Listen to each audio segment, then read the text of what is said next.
Wake up, wake up, wake up. It's the Mekamina Morning Show. I am your brother, Hiram Hakeem. And once again, I'm in the building. Look what I got in the building. I got the lovely, very beautiful, very professional.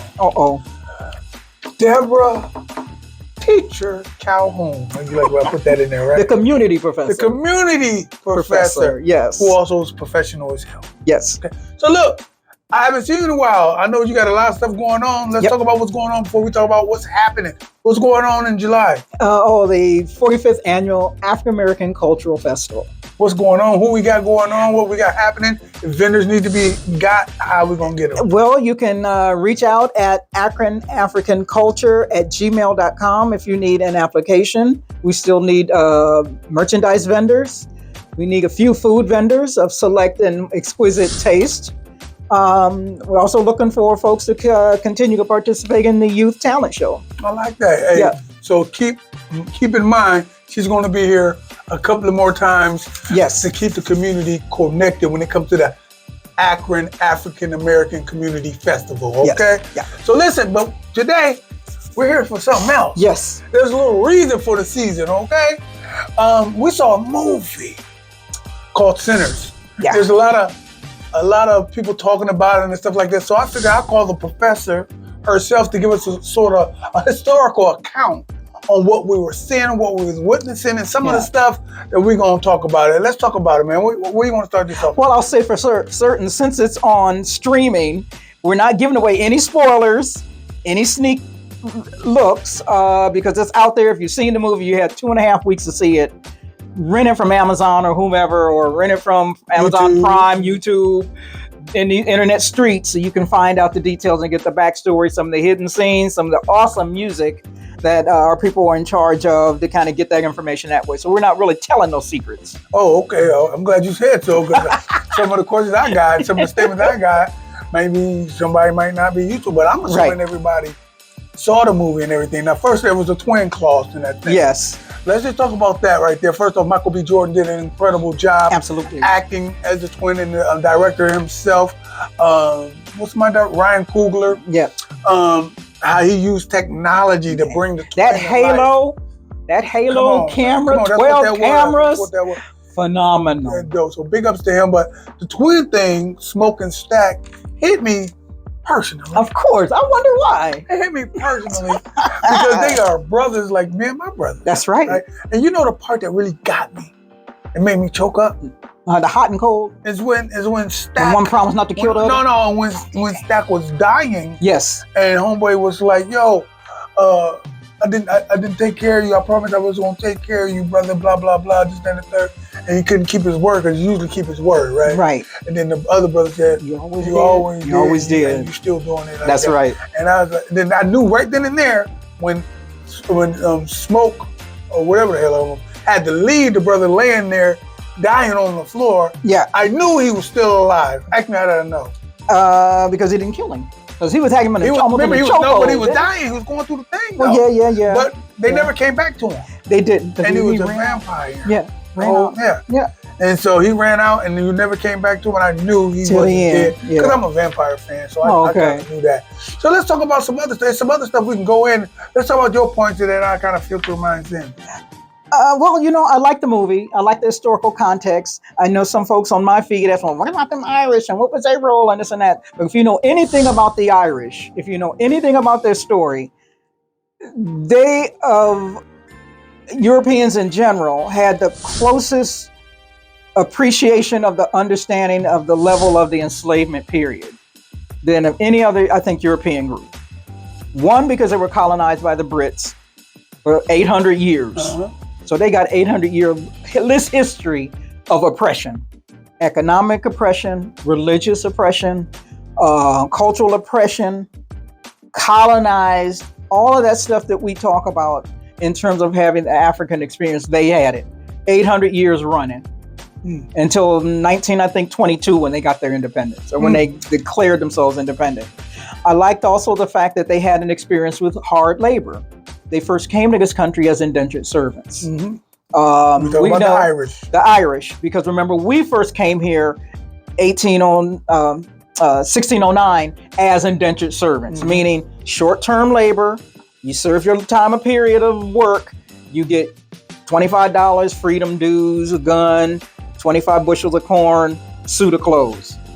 But the Irish understood that because they have experienced the same thing in their context, escaping from the potato famine, 1845 or so, if I remember correctly. Okay.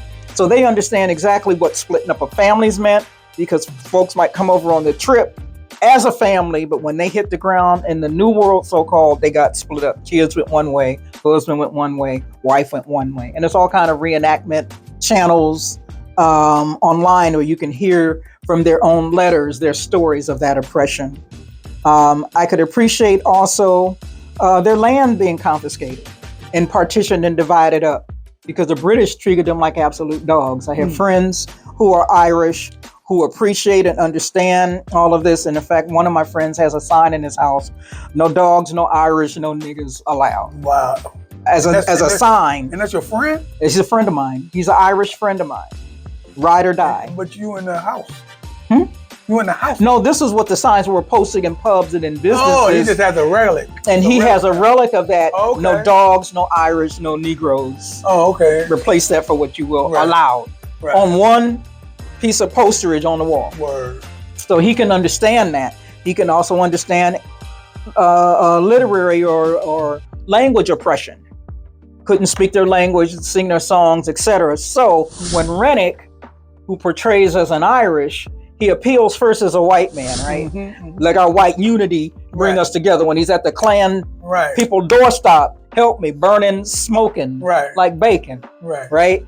He's trying to get away, but he appeals to their whiteness and their racism. Come on now, speak on that. To get into the house as the invite. Come on now, yeah. And so when the Choctaws show up and say, hey, who here that ain't got no business being here? Well, ain't nobody here.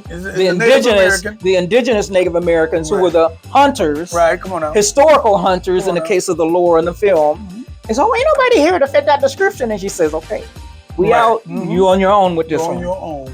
Fight the devil on your own terms. And so we know the rest of the story and who gets compromised and stuff like that. So they understood, or he understood, and through that experience, which I think if there's ever a prequel, it will be how Rennick came to be. And his experience with all these oppressions I mentioned in terms of, like 12th century we're talking about. You done wrote the dang story.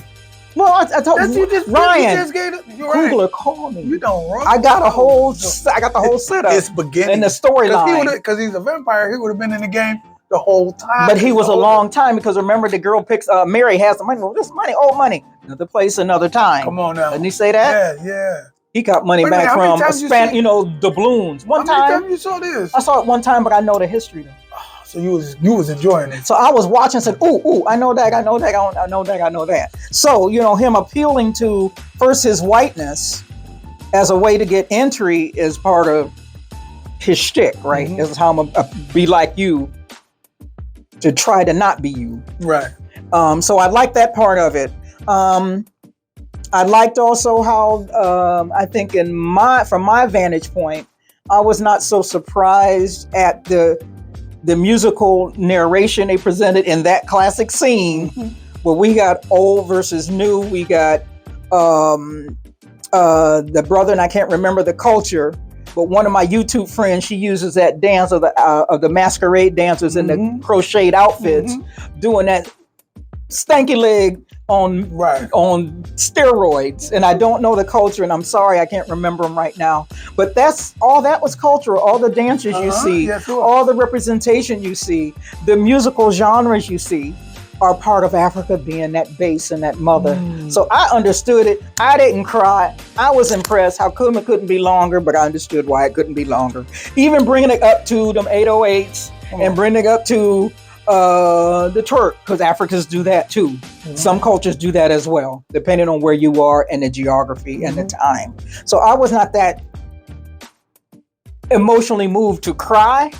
I could appreciate, though, the historical connection he was trying to build. You want my analysis? First of all, that was dope. I mean, does that make sense? That's make more sense. That's the truth. Yeah. You gave us an historical account on what happened, so much so it's so real that it could be used as a prequel to set off the main European vampire. What was his name? Rennick. Yeah, Rennick. Remember, he flips that gold doubloon up, Yeah. solid gold. Yeah. Where'd you get this from? That was I dope. mean, So that's why we got a teacher in the building. Now, a little bit. Let me tell you what let me share my thoughts about the movie. I'm a music man. Right. I'm a music historian as well, right? Pretty much. So look, what I saw, I wish I could have watched it through those eyes, because I would have enjoyed it knowing the history like you do. Yeah. But that's why you my girl. Good. That's why I can able to see The it community now. professor. Here I Yeah, is. yeah, you my professor. Yeah. Okay, so listen. At the beginning of the movie, it was dark. You see some red eyes, and the narration says, "Music brings us together. Mm-hmm. It brings us unified together, this, that, and the third. But it also brings the devil. Mm-hmm. It also brings wickedness. Wicked this way comes." This is what it was narrating at the beginning, right? Mm-hmm. So fast forward. I'm talking about music. I'm giving you the business of music. Right. Fast forward, I need you to be thinking like a rapper, a young singer, somebody that's in the music industry. Okay, fast forward, you being black too, by way of the slave trade. Here in the wilderness, we are connected to the rhythm. Okay, so here in 2000 and now, even though the movie was depicted back down the wheel of time, okay, the music was bumping in the clubs, Yep. right?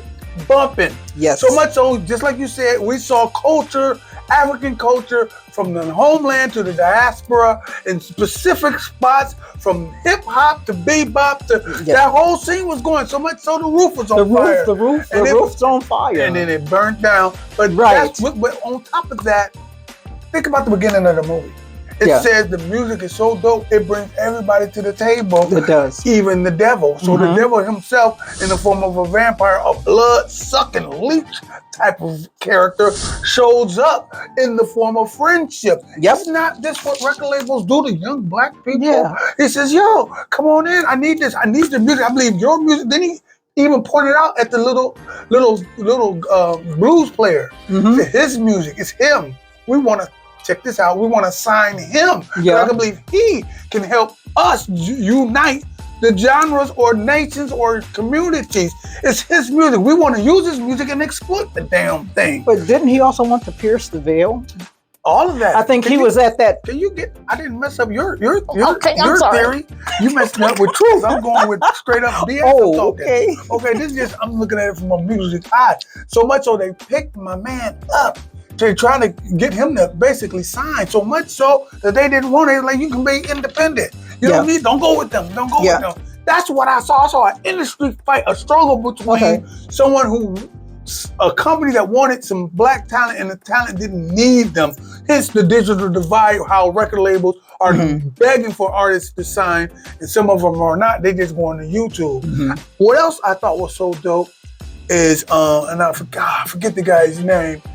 At the end, I think it was Buddy Guy. Yeah, that's his name. Yeah, Buddy Guy. At the end, Buddy Guy shows up as being the older version of the young artist, well over after the thing. So Ryan Coogler, big ups to you for even putting a real blues person to Close it out.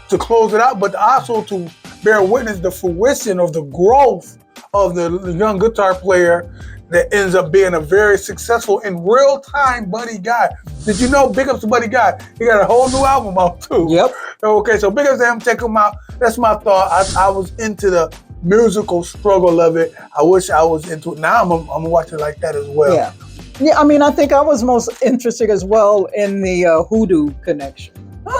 Because the reason why Annie was so important, Annie and Smoke, or Sammy, was the cultural connectors, right? Not almost the Wonder Twins, right? Two different genres, right? Annie knew the backdoor knowledge, the folk knowledge. Sammy had the raw talent. Riddick wanted both, because remember they had that hive mind thing going on, right? When one gets cracked in the head, oh, we all got a headache, crazy, you know. So they all were connected. Man, God dang, y'all can remember all that in this one, and you only saw it once? I only saw it one time. I'm not paying Amazon for to see it. It's You gonna Ryan pay? Coogler. My brother Ace, he's seen it multiple times. Well, I did see Black Panther like 3 times. Me too. Me too. I still watch it. Listen, we can go on days and days about this thing. Yes. But we're going to push pause. We want your thoughts. Go into the comment section and let Natalie be born that you enjoyed her professional analysis of the breakdown. You know what I'm saying? This is just scratching the surface. Just scratch, because it gets deeper, okay? It goes down Ryan the rabbit Coogler hole. need to get in contact so she can help you on the history of the backstory of the prequel. I have 3 prequels in my mind right now. There it is. Hey, listen, for the lovely Deborah Calhoun, I am your brother, Brother Hiram Akeem. Until next time, y'all better feel me before they kill me, y'all. Peace. Hey, I'm China. I'm down here at Akron Hip Hop. I'm coming to tell you guys about my first annual Northside event on the Northside, July 5th at 3:30 p.m. until 10 o'clock. Come show up, show some support, show some love. It's a family event. We love to have you vendor sponsors. Come on. For those that don't know how to get down there to our event, we're going to be at 40 East Lodge Street. Come down North Howard Street, make a left. You're going to be right there. You getting off on Glenwood on the expressway. Come off on the expressway, make a left, come on down. We ain't going to miss y'all because we're going to be waiting for you. Remember, y'all, Northside First Annual Picnic. Show up and show out July 5th. This is your girl, Denise Damone, with the Oceanic Water. Now, what I have going on, everyone share it with your friends. It's called the Sweepstakes Giveaway for Oceanic Water. What the winner will end up getting is a supply of Oceanic Water for a whole year. This is going on from June 9th to July 6th, and the winner will be announced July 9th. So everybody share it with your friends, share it across Facebook, YouTube, TikTok, all of it, y'all. This is your girl, Simone B, y'all. Simone B, Oceanic Water, right here with Akron. HipHop.com. Y'all got it? Hi, I'm Pete Pruitt, CEO, founder of Peter James Behavioral Health. I just want to give a shout out to AkronHipHop.com for the opportunity to come on here and just talk about our agency. We are a community health agency that specializes in mental health and behavioral health services for youth, adults, and families. Look us up. We are here. We are different than most agencies. We've lived where most of our clients live at. We come from some of the same struggles. So give us a call. We make sure that all of our services are tailor-made directly towards you. We meet you where you're at. Thank you. Akron's #1 comic book store is Red Curtain Comics and Collectibles, located at 3235 Manchester Road, Akron, Ohio. Offering a wide range of new and old comics, collectibles, and gaming supplies, including Funko Pops, original artworks, and trading cards. They also have a pull list service, which allows the customers to save on comic book orders and participate in exclusive monthly giveaways. Red Curtain Comics and Collectibles, Akron's #1 comic book store, open Tuesday through Saturday, 11 a.m. through 6 p.m. For more information, call 234-334-1050. Remember, Red Curtain Comics and Collectibles at redcurtaincomics.com.